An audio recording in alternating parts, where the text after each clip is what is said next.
Baik Bapak Ibu, berikutnya kita akan lanjutkan pembelajaran kita di Quizizz.com. Pada bagian ini, kita akan memahami beberapa menu yang ada di Quizizz, serta kita akan membuat dari awal sebuah kuis menggunakan Quizizz. Baik, di sini ketika Bapak Ibu mengakses tampilan atau menu dari kuisku, maka di sini ada sebuah kuis yang sudah kita salin dan simpan di part sebelumnya. Kemudian kita akan membuat sebuah kuis baru. Bapak Ibu bisa tinggal klik buat. Kemudian di sini ada filternya, urutkan. Jika Bapak Ibu klik, di sini ada paling baru saja, dan urut abjad. Kemudian di sini ada koleksi, kuisku dibuat olehku, disukai, dibagikan, dan dibagikan dengan organisasi. Ya. Jadi bahasa Indonesia-nya masih campuran dengan bahasa Inggris ya Bapak Ibu. Biasanya ini kalau kuisnya super ya, tingkatnya super ini. Kalau kita cek mungkin 1, 2, 3, 4. Oke, nanti kita akan belajar tentang manajemennya ya. Bagaimana untuk membuat sebuah kuis dengan level yang kita manajemenkan atau kita simpan berdasarkan level ya Bapak Ibu. Oke. Silakan Bapak Ibu klik buat. Di sini ada dua pilihan, kuis atau pelajaran menggunakan slide. Kita sementara masuk ke kuis dulu. Ketika Bapak Ibu mengeklik buat kuis baru, maka silakan berikan nama untuk kuisnya. Saya bilang umum aja ini. Maksudnya adalah mata kuliah umum. Mata pelajaran umum. Dalam artian umum nanti saya bisa masukkan soal matematik, bisa ngasih soal bahasa, bisa ngasih soal IPS dan sebagainya ya. Jadi saya akan umum, saya anggap aja di sini Bapak Ibu bisa milih pelajaran yang relevan yang mana ya Bapak Ibu. Apabila Bapak Ibu tidak menemukan, tulis saja order. Oke, saya akan masuk ke order. Dan next. Oke. Ketika kita sudah masuk ke menu kuis, maka kita akan ditampilkan atau kita dibawa ke halaman edit untuk membuat kuis. Di sini ada 5 pertanyaan atau 5 mode ya, bukan 5 pertanyaan, 5 mode. Pertanyaan yang pertama adalah pilihan ganda atau multiple choice. Kemudian pemilihan ini digunakan untuk melakukan polling Bapak Ibu. Jadi di Quizizz ini tidak ada fitur true or false kecuali kita bikin dengan menggunakan pilihan ganda. Tipe soal true and false-nya. Kemudian di sini ada fill the blank. Fill the blank itu berarti apabila atau isai ya, isai. Kemudian di open-ended ini adalah siswa bisa memberikan secara pribadi jawaban atau pandangan mereka ya untuk open-ended. Oke, kita akan mulai dari pertama dulu, yaitu adalah pilihan ganda.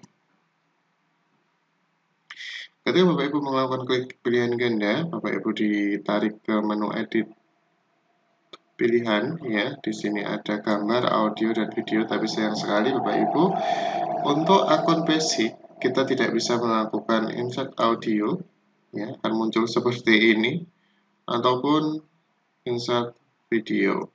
Oke, hanya gambar yang bisa dimasukkan di dalam sini ya.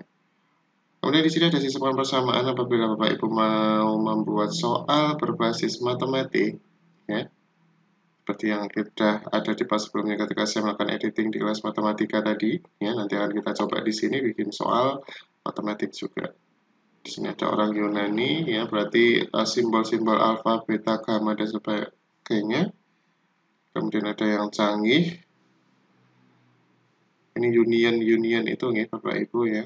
Jadi mungkin kalau untuk anak-anak SD ya kita menggunakan dasar aja yang gampang ya, aritmatika dasar. Oke. Pertama, saya akan membuat soal tentang hewan terlebih dahulu.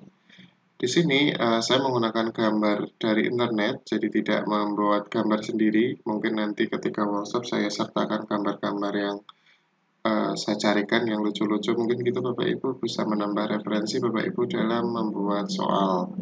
Oke, kita tinggal aja gambar di sini. Ya, kita akan melakukan dengan editing fitur gambar terlebih dahulu. Saya klik, kemudian saya akan cari nama kelinci. Oke. Nah, saya ambil gambar kelinci yang ini saja, sepertinya Kak imut-imutnya. Karena kita menggunakan basic Bapak Ibu, di sini ada notif 8 free image remaining today. Berarti Bapak Ibu bisa menggunakan gambar sebanyak 8 gambar yang bebas ya, diambil dari internet untuk dimasukkan ke dalam quizzes. Sehingga sangat terbatas ya Bapak Ibu. Nah, untuk mengantisipasinya Bapak Ibu bisa mencari gambar-gambar terlebih dahulu di Google yang kemudian nanti tinggal Bapak Ibu unggah dari komputer. Nih. Oke, nanti untuk masuk bagian unggah ini kita pelajari di workshop ya. Nanti saya sediakan beberapa gambar untuk dimasukkan ke dalam soal. Silahkan dimasukkan aja. Kita sementara menggunakan yang by internet, yang free tadi, silahkan masukkan aja. Oke, 8 feed ini akan terupdate lagi ketika sudah ganti hari ya Bapak Ibu. Setelah lewat 24 jam, maka Bapak Ibu bisa menggunakan free gambarnya kembali sejumlah 8 kali. Oke, tentu saja ketikkan di sini hewan di samping bernama. Oke. Di sini pun Bapak Ibu juga bisa memberikan gambar, ya, bisa memberikan persamaan juga. Tapi untuk sementara kita akan memberikan teks di sini. Saya kasih jawaban kelinci, kucing,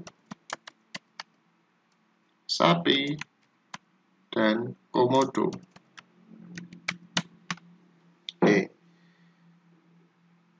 Apabila kita sudah membuat choice seperti ini, maka tinggal kita pilih jawabannya dengan melakukan checklist di sini, Bapak Ibu. Ya, di sebelah sini adalah checklist mana yang benar. Kemudian di sini apabila kita membutuhkan lebih jawaban yang benar, lebih dari satu, ya. Di sini ada waktu, Bapak Ibu bisa melakukan setting waktu paling rendah dari 5 second, paling tinggi adalah 15 menit. Untuk pertanyaan sesimpel ini kita butuhkan hanya waktu 10 second saja ya Bapak Ibu. Kemudian di bagian sini ada topik. Kalau misalnya Bapak Ibu mau melakukan topik, ya. Jadi kita masukkan aja topiknya tentang hewan. Oke, hewan pemakan pemakan rumput.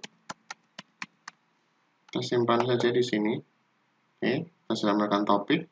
Topiknya ada tentang hewan pemakan rumput. Setelah itu, apabila Bapak Ibu belum melakukan checklist di atas ini, maka secara otomatis menyimpannya tidak akan aktif. Jadi silakan Bapak Ibu checklist. Jawaban yang benar adalah kunci, ya. Silakan kita simpan. Oke, setelah kita simpan, maka akan muncul di sini questionnya. Hewan di samping bernama key. Ini adalah question, kemudian ini answer-nya. Oke, seperti itu Bapak Ibu untuk membuat pertanyaan dengan multiple choice.